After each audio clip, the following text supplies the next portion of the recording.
क्या समस्या का निस्तारण किया गया डीएम साहब के आश्वासन से बताएं। हम लोग आए थे दुर्गा इनक्लेव RWA की तरफ से। हमारी पूरी प्रतिनिधि मंडल आए। हमारे उपाध्यक्ष जी प्रेम जी हैं, आशु गुज्जर जी हैं जो किसान नेता हैं, मैं संतोष वर्मा वहाँ सचिव हूँ। हम लोगों ने एक संस्था बना कॉलोनी का उदय किया था। RWA बना करके कॉलोनी के विकास का काम कर रहे थे। इसी बीच में ग्रेटर नोएडा प्राधिकरण के द्वारा हमें झूठे नोटिस दे करके फंसाया जा रहा है। हमारे गरीब बस्ती में रहने वाले तकरीबन 1000 आदमी परिवार है, उस हज़ारों को नोटिस जा रही है, जहां हम त्रसित हो रहे हैं, क्षतिग्रस्त हो रहे हैं और टेंशन में हैं। ये पता नहीं कि कल क्या होगा, हर कोई डर रहा है। जैसा कि हमने संज्ञान में भी उनको दिया है, CM महोदय के नाम से ज्ञापन इनको दिया गया है और आश्वासन भी उन्होंने दिया है कि हम इस पर कार्रवाई करेंगे। लेकिन सबसे बड़ी चीज़ ये होती है क्या, हम जो काम कर रहे हैं, प्राधिकरण 80 मीटर का 86 मीटर जो भी हो ग्रीन बेल्ट का ज़मीन लिए, वो अपने ग्रीन बेल्ट में अनऑथराइज कॉलोनी का निर्माण करा रहा है, अपने अनऑथराइज घर का निर्माण करा रहा है।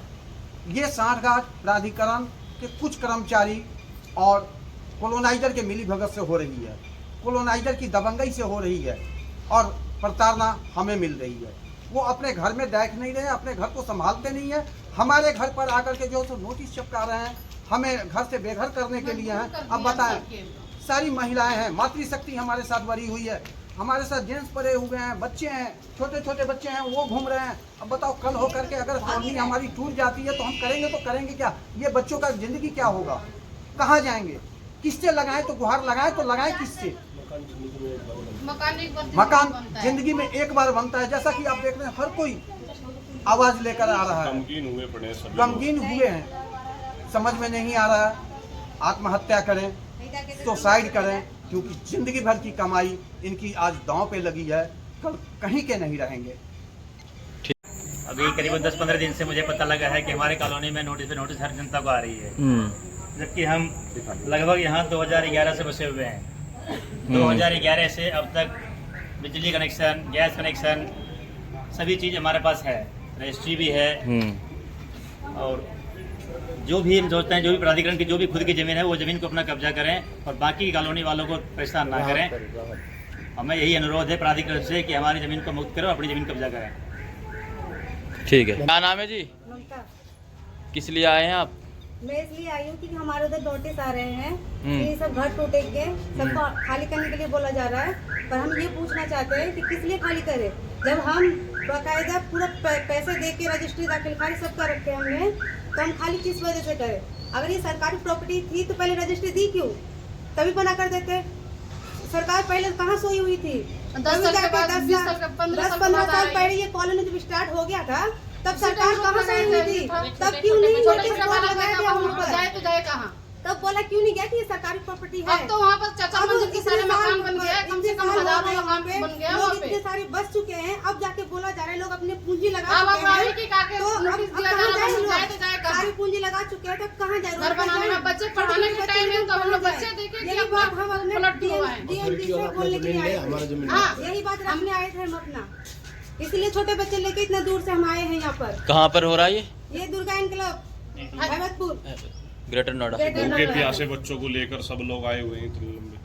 एक बच्चे को छोड़ के आई हूँ पड़ोसी के घर पे, दूसरे को उठा के लेके आई हूँ। एक बच्चे को स्कूल छोड़े हैं, सब हम लोग स्कूल छोटे बच्चे का घूम रहे हैं। चलो जी। क्यों बताया जा रहा है, जो ग्रीन बेल्ट में आते हैं वे ग्रीन बेल्ट में ले लेंगे, उनके लिए हमारी कोई ऑब्जेक्शन नहीं है।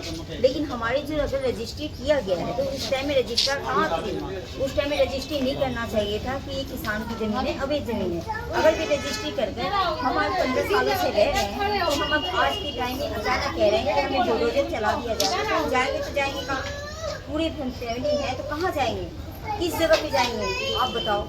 अगर आपने तोड़ रहे तो उसके आपके जो मुजमान है उन्हें दो, उसमें जो तोड़ रहे हो तो उसके लिए हमें जो चाहिए वो दे दो, जो लगे हैं पैसे। अब वरना हमें वहीं रहने दो, आपकी तोड़ने की कोई मतलब नहीं है। कैसे तोड़ रहे हैं आपने? अगर तोड़ना था तो मकान ही नहीं बनाते, मकान बनाने की जरूरत नहीं। जब 2-4 मकान बनाए, हजारों की संख्या में मकान बने हुए हैं, तो आप सभी लोग जाएंगे कहाँ? इसके लिए जो मकान बनाते थे भी रोक लगा दिया जाए, लग जाता तो इतना घर नहीं बनता, हजारों संख्या थोड़ी ना जाए। हमें जो बसे हैं बसने दीजिए, जो आपकी सरकारी जमीन है वो ले लीजिए और हमें वैसे ही छोड़ दीजिए, जैसे हम रह रहे हैं वैसे ही रहने दीजिए। धन्यवाद। ठीक है कलेक्टर। दिनेश ठाकुर नाम है मेरा। अच्छा, किस लिए आना हुआ था कलेक्टर, आप पहुँचे हैं जिला? ठीक है, दुर्गा इनकलेब पे गेटर ने मेरा हरबतपुर में पड़ता है। वहाँ पे हमारा जो है मुख्यमंत्री से यही आदेश है, विनती है कि सबसे पहले वहाँ पे जो है रजिस्ट्री नहीं देना था और बिजली नहीं देना था। मान लिए आप बिजली दिए हैं, बिजली का कनेक्शन है हर आदमी के पास, रजिस्ट्री है, उसके बाद में दाखिल खारिज है, फिर भी आज उस पर बुलडोजर चलाने की ये आप लोग बातें कर रहे हैं, ये गलत बात है ना। पहले सरकार को सोचना चाहिए कि भाई अगर हमारा ज़मीन है तो हम अपना कब्जा करें, उस पर बाउंड्री करें। उन्होंने ऐसा किया नहीं। 2008 और 9 में प्लॉटिंग हुआ था, 2009-8 से वहाँ पे लोगों रह रहा है। आज जो है लोगों को तकलीफ पहुँचाया जा रहा है कि भाई ये ज़मीन सरकारी है, ये ग्रीन बेल्ट में आता है, ये जो है डूब क्षेत्र में आता है, तो ये तो सरासर गलत है। अब क्या आश्वासन मिला है आपको, यहाँ पहुँचे हैं तो? अभी तो हम लोग जो है पेपर वहाँ जमा किए हैं डीएम साहब के पास। हाँ, वो बोले हैं कि ठीक है मैं इस पर संज्ञान करूँगा, देखिए आगे क्या होता है। ठीक है। एक हमारी कॉलोनी पड़ती है हैवतपुर में, दुर्गा इनक्लेव, जिसके प्राधिकरण द्वारा हमारी कॉलोनी में कुछ लोगों को नोटिस दिए गए हैं। वो जो नोटिस दिए गए हैं वो किसी भी प्रकार से सही नहीं है। जो प्राधिकरण की ज़मीन है वो अपनी ज़मीन देके हमारे पास, हमारे प्लॉटों की रजिस्ट्री सब कुछ दाखिल खारिज सब चीज़ हमारे पास उपलब्ध है। आज हम डीएम साहब से अपना ज्ञापन देने के लिए आए थे। डीएम साहब को हमने अपना ज्ञापन दिया, अपनी समस्याएं बताई, समस्याओं से सब चीज़ें बताई। वहाँ लोगों ने अपनी मेहनत की कमाई, खून पसीने की कमाई, कैसे तैसे अपना पेट काट कर वहाँ लोगों ने मकान बनाया। जीवन में मकान इंसान एक ही बार बनाता है, बार बार नहीं बना सकता। इसलिए हम डीएम साहब को आकर सारी चीज़ों को बताया। उन्होंने कई चीज़ में हम जो भी होगा हमें आश्वासन दिया है कि आप लोगों के साथ गलत नहीं होगा, आपकी सारी चीज़ें जो भी होगा आपकी समस्याओं का निस्तारण किया जाएगा। क्या नाम है जी आपका? मेरा नाम आशु गुजर।